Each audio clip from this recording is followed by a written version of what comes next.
Olá, pessoal.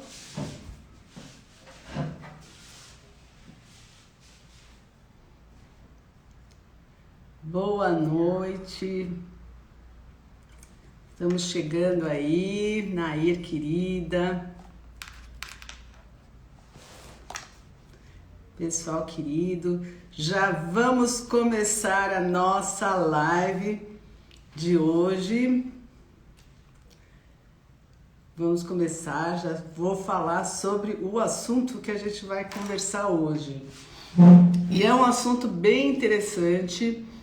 Hoje a gente vai falar sobre o resgate. Vamos conversar sobre o resgate das pessoas que passaram por relacionamentos abusivos.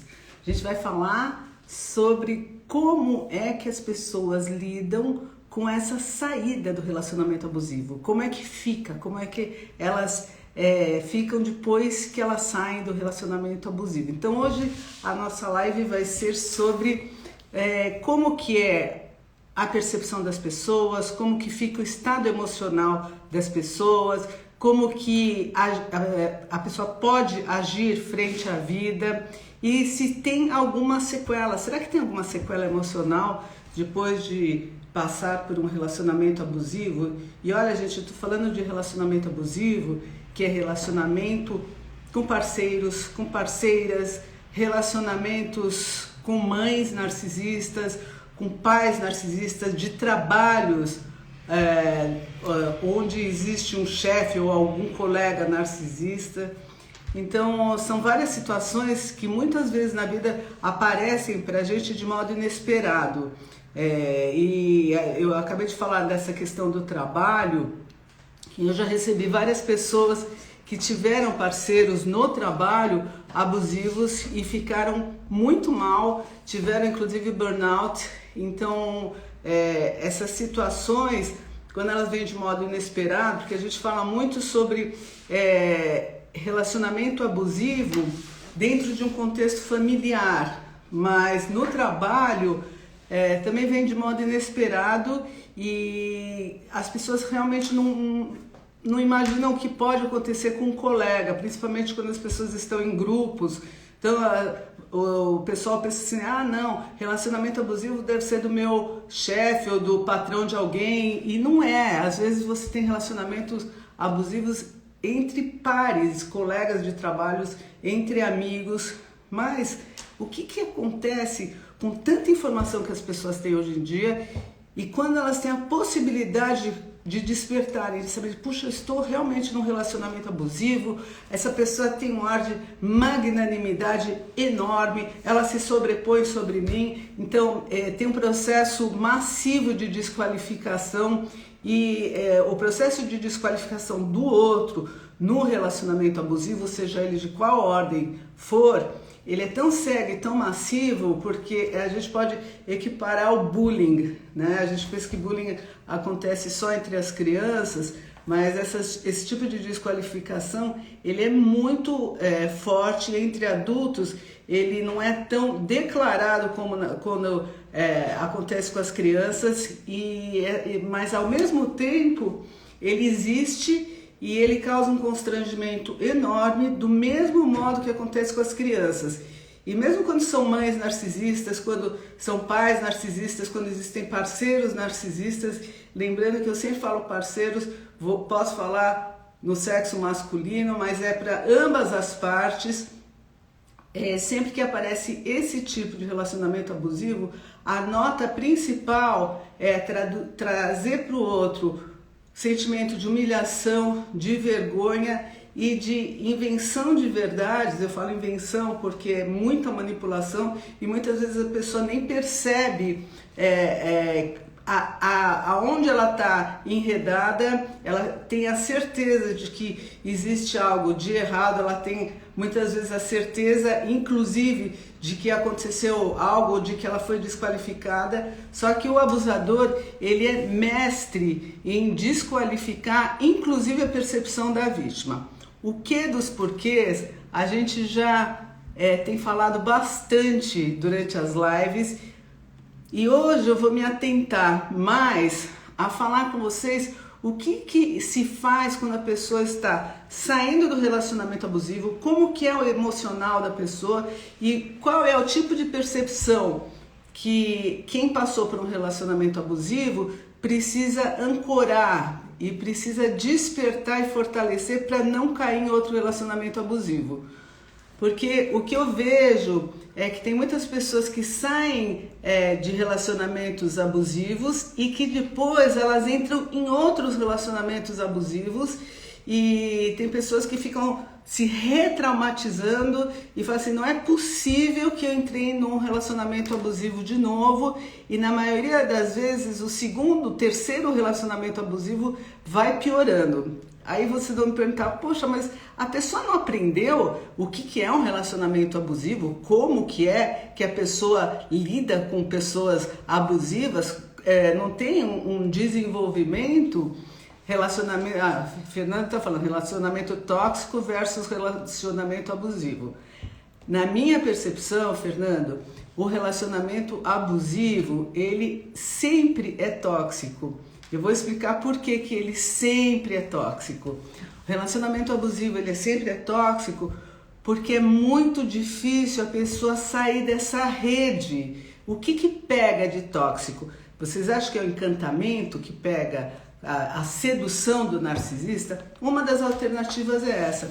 Mas tem outra questão que pega de uma maneira estonteante e que deixa as pessoas presas nesses relacionamentos, que é a sensação de culpa, a sensação de querer agradar o outro e de querer ser amado. Então você recebe uma brisa de afeto e você acha que, sim, agora as coisas vão ficar equalizadas, o ambiente vai estar equilibrado e vai voltar tudo ao normal. Então essa questão que vai se repetindo é o que traz esse tipo de toxicidade. A Késia falou exatamente o que eu sempre falo, né? É como se as pessoas perdessem a sua energia vital. Exatamente, Késia. Então, é o que acontece. A Késia falou de uma outra abordagem que eu falo sobre energia vital, que você vai, toda vez que você se desmonta no relacionamento abusivo, o outro, que é o abusador, ele fica mais fortalecido. E é aquela coisa que eu ia conversar, já conversei em várias lives, que é o que acontece que o relacionamento, o abusador, ele fica mais fortalecido, porque ele tem uma necessidade emocional de ver o seu parceiro menos do que ele. E por que ele tem essa necessidade? Eu só vou falar um pouquinho e depois eu já entro no processo de resgate de si mesmo para não acontecer de novo esses relacionamentos abusivos. Muito bem, o parceiro abusivo, ele tem necessidade de diminuir a outra pessoa, ele tem um autoengrandecimento, porque ele tem um vazio existencial, ele não foi construído, é a fase primeira da construção saudável de um narcisismo, de uma integridade, de um sentimento de si mesmo saudável, bom. Ele não teve, por algum motivo, ou por trauma, ou por um descuido dos pais, ou por negligência, e por outros motivos, às vezes que a gente não conhece, mas também por conta dessas demandas que nós temos no século XXI, que é uma era de narcisismo, onde as pessoas investem muito no personagem e não adquirem estrutura, as pessoas não adquirem integridade do self, do eu, para lidar com situações que às vezes são difíceis. Então, o personagem parece que o personagem, na verdade, ele é muito frágil, porque é um personagem e ele não está... ele veste, mas ele não é algo que... é uma casca, ele não é a estrutura da pessoa. E quando aparece uma pessoa que pode ter mais estrutura, entra um contraponto e o abusador, que é o narcisista na maioria das vezes, ele vai quebrar essa pessoa que tem integridade. Ele não suporta porque faz um espelhamento de tudo o que falta nele. Quando a mãe narcisista tem uma maior chance de ser narcisista quando a criança tem... Depende, eu vou falar isso daí mais pra frente, depende do tipo de identificação que a criança faz. Ela pode ser o bode expiatório e ser a pessoa que vai sofrer os abusos. Agora, o que acontece com a pessoa que sofre o abuso, mesmo que ela não tenha tido uma experiência de abuso anterior, o que acontece? Gente, eu vou falar das características da mãe narcisista, mas assim, hoje eu estou querendo focar mais na questão do resgate. Lá na frente eu falo mais, e se vocês quiserem eu vou fazer mais lives sobre a mãe narcisista. Aliás, acabei de dar um curso e vou dar o curso no semestre que vem, super aberto ao público, que é um curso que todos vão poder participar, sobre as mães narcisistas e seus filhos, o que acontece com esses filhos e como que existe essa identificação ou não e quem são esses filhos. Muito bem, como que vamos sair de um relacionamento assim? Vamos voltar para o tema que é do relacionamento abusivo, como que a gente pode sair desse relacionamento e ter um resgate total a ponto de não voltar nunca mais a ter esse tipo de relacionamento. Olha só, como uma das manobras principais é destruir a estrutura da vítima. O que é a estrutura? A estrutura é tudo que a pessoa é. Então vai destruir a autoestima, vai destruir, vai inventar verdades distorcidas sobre as próprias conquistas da vítima. Agora, por que pega na vítima? A grande questão é essa. Porque pode falar para uma outra pessoa, fala assim, pô, a pessoa está querendo me desqualificar e além de tudo está inventando uma história e dizendo que não falou o que falou, mas está na cara que falou, tchau, fui embora. O que acontece que algumas pessoas ficam e o que acontece depois que essas pessoas saem desse relacionamento?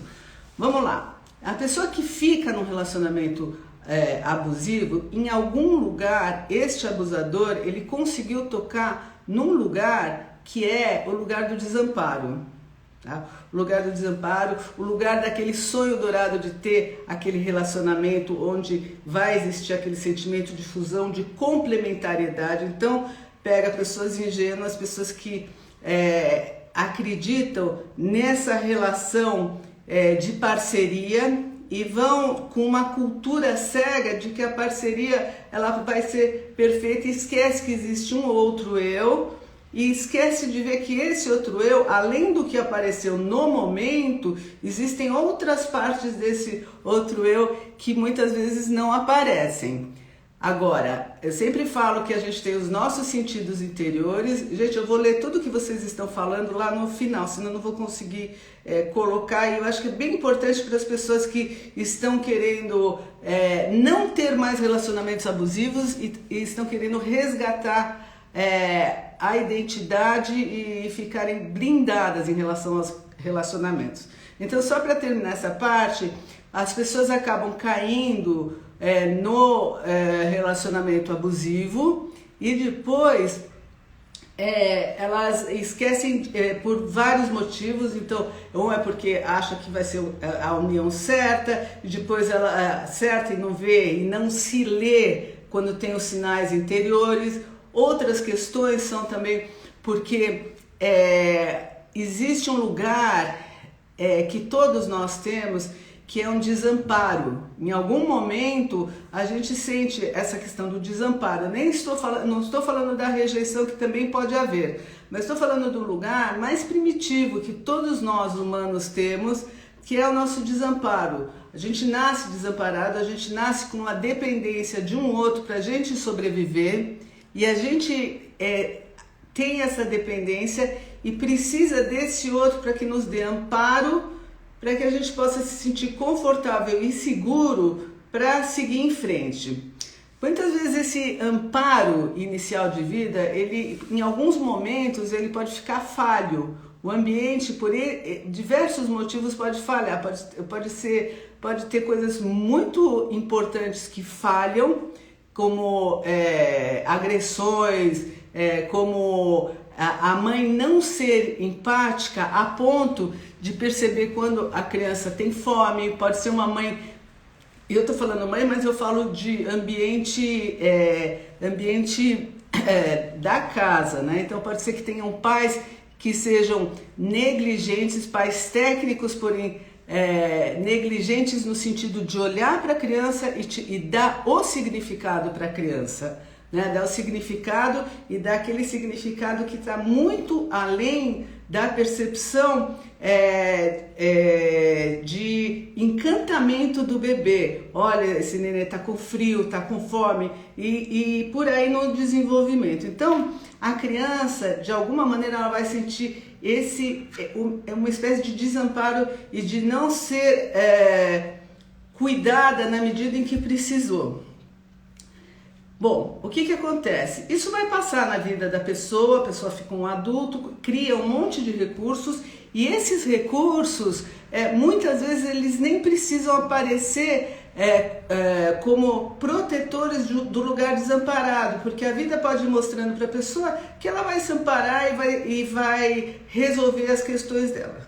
Esse é um tipo de desamparo. O segundo tipo de desamparo é o nosso desamparo existencial. Nós todos temos o nosso desamparo. A gente fala que a gente vai dormir na nossa cama à noite, mas a gente não sabe. Eu vejo o Covid agora. A gente tem uma ideia de imaginação que a gente vai dormir na nossa cama. Mas se a gente chegar na história da nossa humanidade, a gente cria um monte de situações para nós nos protegermos deste desamparo existencial que nós temos.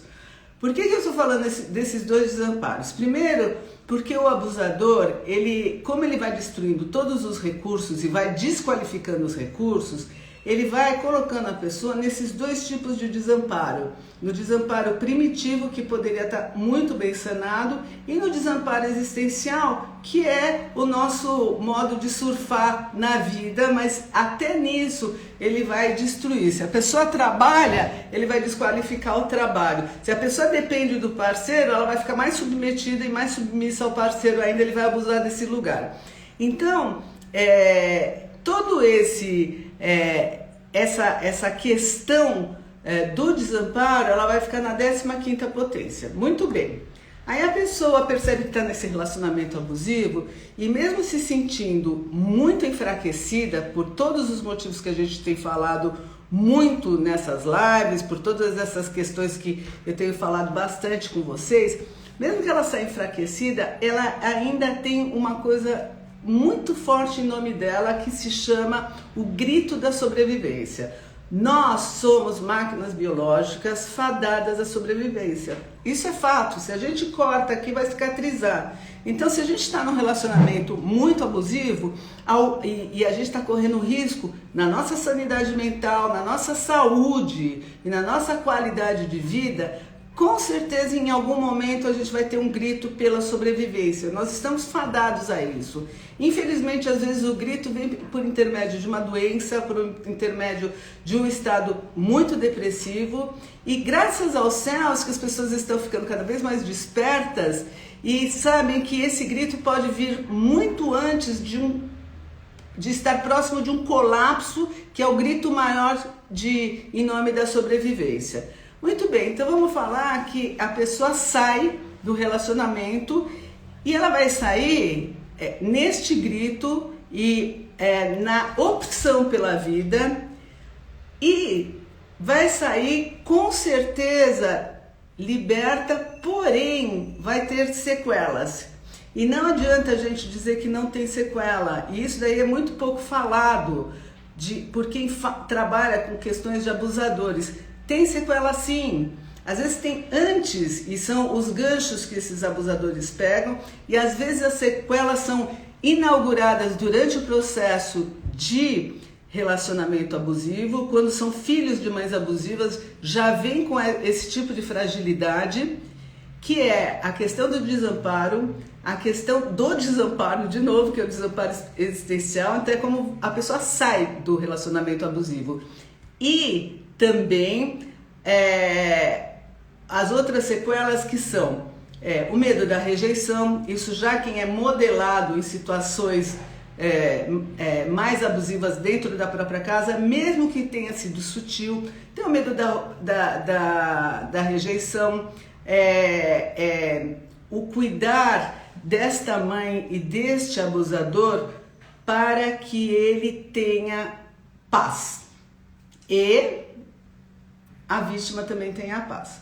Eu vou mudar a partir de agora o nome de vítima para sobrevivente, tá? Porque quem sai do relacionamento abusivo já é um sobrevivente. Então, quando o sobrevivente ele já está fora, ele vai ter que cuidar de algumas questões muito importantes. E uma dica que eu dou muito importante, assim, se você vai para um outro relacionamento, saiba, ou você vai ter muita sorte de não cair num outro relacionamento abusivo, ou você vai ter que saber que você precisa cuidar de certas situações emocionais suas. Vou dar uma listagem e vou falar um pouquinho de como que você pode cuidar desse tipo de situação. Primeiro, parar de olhar para esse abusador, porque sinto muito em dizer para vocês e ao mesmo tempo ainda bem que estou dizendo que você foi e é um objeto dele. Tudo que ele falou sobre você, ele te coisificou. E ele sim, ele vai repetir isso com a outra pessoa que ele pegar. Tô falando ele, pode ser ela também. Ele vai ficar muito bravo porque você desistiu dele, porque existe a ira narcísica e quem tem o medo terrível da rejeição são eles. Então, ou eles não olham de jeito nenhum mais para a vítima, denigrem a sobrevivente, denigrem e encontram esses flying monkeys, né? Eles vão inventando verdades, as mentiras, né, que eles fazem, e eles vão, como o pessoal que faz bullying, né, e pega a turminha da classe para fazer bullying, os adultos fazem iguais quando eles são os abusadores. Então eles vão pegar as pessoas que têm a mesma ressonância que eles, mas eles vão coisificar. E os próximos que eles tiverem vai ser a mesma coisa. Esse é o ponto.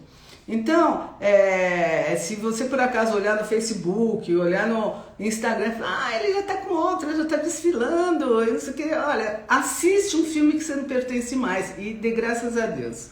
Esse é um ponto. Outro ponto, e tenha força para saber, de consciência, de saber que este é um filme que você se libertou. Isso é uma conquista. Se ele está com outra pessoa e está fazendo questão de mostrar que ele está bem e que você abandonou ou que você largou, é o filme dele. É o filme dele e se você se pegar em você, você ainda está no jogo. Você precisa sair desse jogo. Definitivamente sair deste jogo. Muito bem. Esse é um ponto. Outro ponto que é fundamental se tratar é o seguinte: qual que é o vício das pessoas que estão no relacionamento abusivo? O vício passo por cima do que eu sinto e do que eu percebo para apaziguar este meu abusador. Porque ele muda de humor, porque ele me ameaça o tempo todo, ele ficou detentor do que é certo e do que é errado. Eu não me lembro quando e por que eu pus essa pessoa que saber mais sobre a vida e sobre mim mesmo do que eu mesma. Então, nesse relacionamento, ele tirou de mim a possibilidade da gente discutir, de eu ser ouvida. E sim, sempre eu tive que ouvir ele, e olha só como a seta vai mudar agora. E para quê? Porque ele me inseriu o medo de eu ser abandonada, um medo assim que talvez eu tive quando eu era muito nenezinha, de que meus pais não me protegessem. Só que ele conseguiu fazer desse medinho que eu tinha e que eu tive muitos recursos da minha vida, que parecia que eu sanei, ele abriu uma cratera, ele abriu uma chaga, porque ele tirou toda a minha parte adulta, porque ele ficou detentor deste saber. Olha isso, gente, olha que roubada que vocês entraram, porque ele é muito bom no que ele faz. Ele é muito bom, ou melhor, ele era muito bom, porque agora você já saiu do relacionamento. Você é uma sobrevivente. E quando você é sobrevivente, o que você precisa fazer? Começar passo a passo a validar tudo o que você sente. E eu sempre falo para os meus pacientes que a validação começa com aparentemente pequenas coisas, mas nunca são pequenas coisas. A gente está ativando rede neurológica, lembra? Essa comida que a gente come, qualquer comida, ela ativa a rede. Tanto uma rede neurológica viciada em menos-valia, quanto a gente pode ativar uma rede neurológica que dá respostas para a gente muito positivas. Então, como que a gente vai começar a ativar? Pelo simples, pelo simples. Qual que é o simples? Vou beber um copo de água. O que um copo de água tem a ver com relacionamento abusivo? Tudo, tudo. Eu estou com sede, então eu vou atrás do que eu quero, não vou esperar ninguém pegar o copo de água para mim, eu vou ter o prazer de me sanar na minha sede, vou pegar o meu copo de água, vou ver a água descendo e vou tomar o copo de água e vou sentir o prazer dessa água entrar. Disso para tudo. Então eu falo sempre para os meus pacientes para eles ficarem literalmente obsessivos em todos os segmentos do dia. Eu vou colocar uma roupa, eu vou me arrumar. A minha nota a partir de hoje é literalmente o prazer que eu vou oferecer a mim.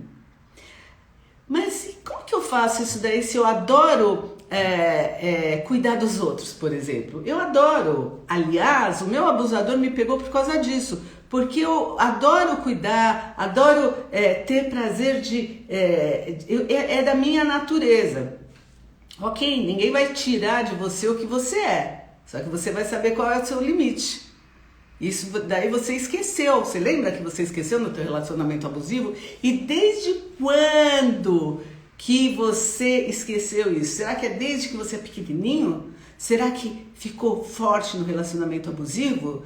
Então é o caminho para vocês aprenderem definitivamente a cultivar a autoidentidade, o egoísmo saudável. Porque se vocês só atuam em nome do outro, vocês estão investindo inclusive em criar um abusador. Vocês já pensaram nisso? Então, às vezes a pessoa faz, puxa vida, a segunda relação foi pior. Talvez você, quando você sai dessa relação, dessa primeira, você sai com tanta insegurança, que você pega uma nova pessoa e fala assim, agora eu vou atender essa pessoa direitinho, porque eu acho que eu não atendi direito. Ele era louco, ele não aceitou o jeito que eu atendi ele. Será? Será que você não está passando mais ainda em cima de você e está querendo demais ter um relacionamento de fusão e não está enxergando que você tem obrigação vital de se dar os próprios limites para viver, para ter uma individualidade e para poder ter um parceiro que tem uma individualidade e ter o direito de ser diferente de você e você poder apreciar e você poder falar assim, puxa, isso daqui assim, mas ok, mas não me ataca. Então, você ter a possibilidade de ser uma pessoa com as suas características, ter um parceiro, se for o caso de você ter um parceiro, com as características dele, com a individualidade dele. E esses dois diferentes poderem trazer uma soma, que é um terceiro, que por conta dessa relação de duas pessoas individualizadas, com respeito às individualidades, não assim, não vai ser assim, não vai funcionar assim. Gente, o que é de tão ruim que o outro não pode funcionar do jeito que ele é e não pode ter um respeito nessa dança harmônica que pode acontecer nos relacionamentos? Essa dança harmônica significa eu posso abrir mão de mim até certo ponto. Ele pode abrir mão dele até certo ponto. Então, é o respeito dessas duas individualidades. Enquanto vocês não tiverem a certeza dessa percepção de si mesmo, vocês vão querer exatamente o suprimento do que falta em você através do outro. E como eu sempre falo que esse tipo de relacionamento é vampiro, as pessoas saem de um relacionamento abusivo como sobreviventes, mas muito desenergizadas.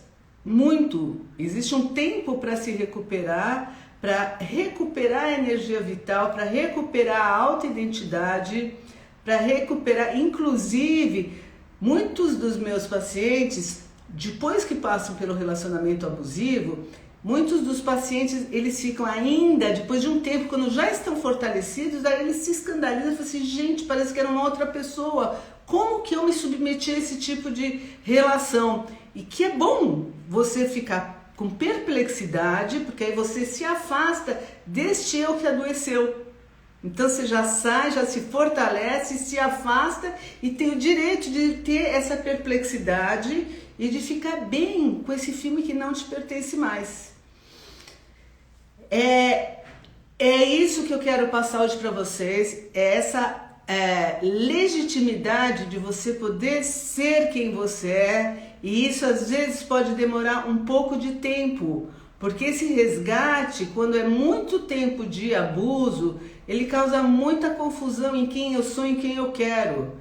Então que vocês possam se acolher, inclusive no lugar de indecisão, que vocês possam ser mães e pais saudáveis de vocês mesmos. Assim, puxa, eu saí daquele relacionamento, eu preciso me acolher nas minhas indecisões. Então deixa até ver se eu gosto de água gelada ou água sem gelo.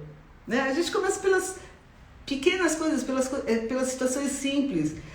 Eu vou vamos dizer aí, depois do Covid, vou num restaurante. Aí o parceiro sempre escolheu, eu sempre criticava o que você ia escolher. Ou você já tinha obrigação de não falar nada porque ele ia escolher. E aí você pode escolher seu prato. E aí você fica em dúvida, você já não sabe nem o que você gosta. O que você vai fazer? Vai acolher a dúvida. Vai acolher esse sentimento nesse momento difícil. Era difícil você não falar nada e ficar quieto. Agora é um momento difícil, mas um momento amoroso seu com você mesmo, de acolhimento e de você aguentar um pouquinho essa indecisão. E depois assim, gente, eu não sei o que eu vou escolher, eu vou dar uma bicadinha dessa comida, vou ver se eu gosto, eu vou olhar o cardápio e sem pressa eu vou ver o que pode ser que eu goste. E pode ser que eu escute, que eu pegue alguma coisa e eu não sei se eu não gosto. Que bom, eu já vou nomear algo que eu não gosto. E, gente, eu tô falando isso da comida, mas vocês podem ter certeza que isso daí é um símbolo para todas as áreas da vida de vocês. Essa é uma live de autoamor, de autoconquista e de resgate de si mesmo, tá? Então, eu tenho certeza que vocês estão se identificando, eu já tô lendo aqui de várias pessoas. Eu vou dar uma olhada rápida em algumas perguntas e vou ver o que eu posso responder para vocês antes da live terminar, tá bom? Então eu vou dar uma volta aqui total nas perguntas, tem muita gente conhecida, querida, estou muito contente de ter vocês todos aqui comigo e de poder passar essas informações nessa época de século 21, onde não dá mais para a gente ficar em relacionamento abusivo, não dá mais para ficarmos com abusadores. Eu acho que o tempo é muito precioso, a vida é muito rápida. Hoje, mais do que nunca, a gente sabe o quanto que a vida é rápida. Então, que nós possamos viver com qualidade com quem nós escolhermos ficar e que as parcerias sempre possam ser uma escolha dupla. Ninguém fica com ninguém porque tem que ficar. Tá? Isso é falência de vida. Então, vamos lá. Deixa eu ver aqui algumas perguntas aqui. Olha só, aqui o pessoal fala muito de direitos, né? Quando vai para a parte jurídica e existe essas confusões. Então essas lives, aliás, amanhã eu vou fazer uma outra live com a doutora Ana Lúcia, vai estar no meu Instagram, daqui a pouco eu coloco, a advogada que ela lida também com essas causas. Então, quanto mais vocês puderem entender e o judiciário puder entender, quando as situações são mais drásticas, quando envolvem filhos, quanto mais o judiciário puder entender essas manipulações que existem, melhor para a capacidade das pessoas terem a sua individualidade e o principal, a justiça. Porque um relacionamento abusivo, além de tudo o que é nocivo, ele ainda é extremamente injusto em várias áreas, inclusive na patrimonial. Então vamos lá. É uma rede de prisões de alma, mas existe o resgate. Então, vamos lá. A Kézia falou, então, desgaste de energia vital, que a gente já tinha conversado, né? Olha que a Kézia falou, costumo dizer que, a uma cliente que o seu agressor sempre volta para regar as baterias dele e enfraquecer a sua, desde que você ainda não esteja blindada. Quando você vê que o filme é do outro, que você já entendeu essa trama, tchau, fui, ele não vai, ele vai chegar perto de você, ele vai ficar, mas porque ele no começo ele vai aplicar aquele golpe, né, do volte a dormir, eu vou ser tudo de bom o que você esperava, ou eu vou te desestabilizar, porque também te desestabilizando eu consigo pegar um pouquinho de energia vital para mim. Então, de um jeito ou de outro, existe um jeito enquanto as pessoas estão presas nesse tipo de trama. Isso aqui é uma trama, né? Então, é interessante porque eu falo de sequestro de alma e olha que interessante, né? O abusador ele tem a capacidade, a alma a gente vai pensar no sentido de identidade. Então ele vai sequestrar essa identidade, vai ficar vazio aqui dentro e quem vai ocupar o lugar nesse vazio? Ele. Então ele sequestra, ele joga para escanteio, ele se alimenta disso e ele ocupa esse invólucro aqui que vai ficar vazio com ele. Então tudo que a vítima, no caso quando ela é vítima ainda, estiver vivendo é o pensamento desse abusador, então ela vai pisar em ovos, então ela vai monitorar o que ela própria vai falar, independente dele olhar, assim ela já vai ficar sabendo, por quê? Porque ele vai estar dentro dela, abusando. Então ele já não precisa nem estar fora, ela vai fazer o que for, ela vai ter que ser a boazinha, aqui não vai dar trabalho, porque esse abusador tá à espreita aonde? Dentro dela, não tá só fora. Vamos lá ver. Vamos ver. Já respondi quando a mãe narcisista, né? Então, sobre as mães narcisistas, eu tenho lives e eu vou fazer mais lives. Já vou voltar a dizer que vai ter um curso super legal, porque nesse curso, como ele vai ser fechado, vai ser aberto ao público, porque esse último que eu fiz, ele foi só para psicólogos. Mas esse vai ser aberto ao público, mas num ambiente restrito, onde as pessoas vão ter esse pacto de quem quiser pode colocar alguma coisa bastante pessoal que a gente vai falar sobre o assunto também. Então, além dos exemplos e da parte teórica, vai ter um tempo para conversas pessoais. Então, eu desejo que seja um engrandecimento para todas as pessoas que participarem desse curso, que é um tipo de um workshop, onde eu desejo que em algum momento seja uma espécie de terapia grupal, porque tem muitas pessoas que podem se identificar com situações que já viveram e muitas vezes de falar, elas já vão se curando por ter um acolhimento grupal, que é bem bacana isso daí, é muito curador. Então, meus queridos, eu acho que por hoje a gente fica com essa informação que eu acho que é bem preciosa para vocês, para todos nós, e o meu desejo é que todos nós possamos viver as nossas individualidades, as nossas liberdades de ser como nós sentimos que devemos ser. E existe a linha tênue de cuidar do espaço do outro, mas não esquecer do seu espaço. Então, essa trama, que ela seja o mais saudável possível, que todos nós possamos viver em liberdade e naquela independência relativa que tanto o Winnicott fala e que eu acho que é fantástico, que é isso que eu falei, qual que é o limite, o quanto que eu posso entrar no território do outro e atravessar e sem perceber que nós possamos ter a dimensão do nosso próprio limite e também do limite do outro, sem ultrapassar demais tanto a linha vermelha do outro quanto a nossa. O nosso território é sagrado, o território do outro também é sagrado. E as individualidades, quando se encontram, se elas respeitarem isso e perceberem uma individualidade da outra, dá para ganhar muito em qualidade de vida, porque são experiências diferentes que podem se unir e podem ter opiniões diferentes, que é bom até, né? Muitas vezes ter opiniões diferentes, desde que tenha um clima de paz e de harmonia. E que as pessoas não precisem ficar o tempo todo pisando em ovos, porque o outro vai mudar de humor. E para que o outro precisa mudar de humor?